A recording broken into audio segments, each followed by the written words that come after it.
broadband infrastructure should be something that everybody can agree on, given where the economy is, no? Hey, John, first of all, thanks for having me back on. Good to be with you again. And yeah, no, I agree with you 100%. Everyone should be able to agree on this, and I think it's a matter of how to approach it, number one, and what is it going to take to provide the coverage and affordability that's going to be so key to all Americans, not just in urban communities, but also in rural communities. What is it you think about the way the government is focused or structured right now that has transportation and airports in one part of the mindset around economic recovery and growth, and broadband and technology in another? Because it's certainly, the technology has gotten us there when it comes to keeping the economy moving over the past year and a half, for sure. Yeah, look, I'm not sure I have the answer to that. I think we should all be able to agree that broadband is a facilitator of opportunity. It is an economic driver within communities, and that it really is for all Americans. And if you think back, and we talked about this before, if you think about the early portion of the 20th century and the big difference in terms of the deployment of electricity within urban markets versus the rural markets, we're kind of in the same position that we were relative to broadband.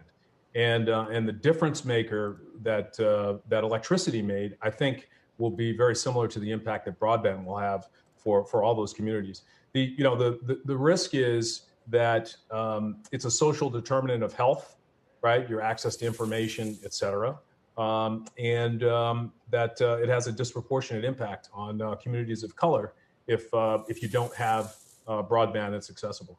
David, can you explain how this actually works? So let's say we put $100 billion into broadband. Well, into what exactly? Are these small local companies that are close to the ground in these different markets? Are they big players who are able to leverage their assets to communities that wouldn't be profitable otherwise? Who's getting the money? What is your role? And is there a role for investors in order to kind of ride alongside these investments and to some extent profit from them, although I'm not sure that's the point?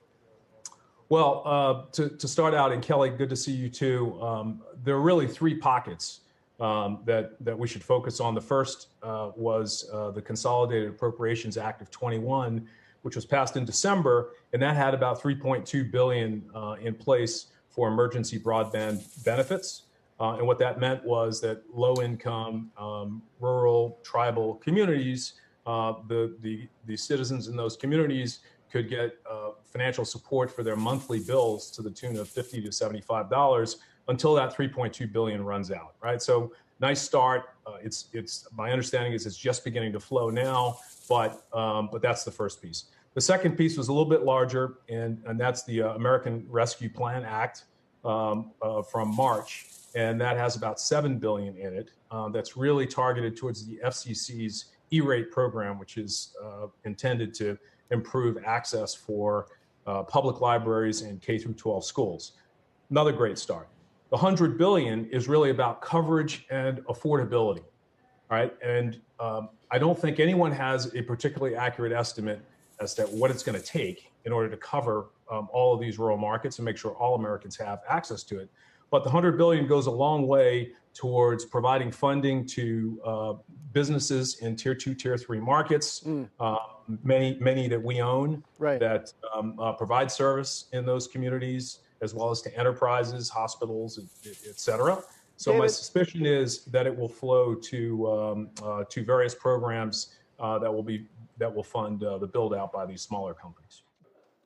Shepard Smith here. Thanks for watching CNBC on YouTube.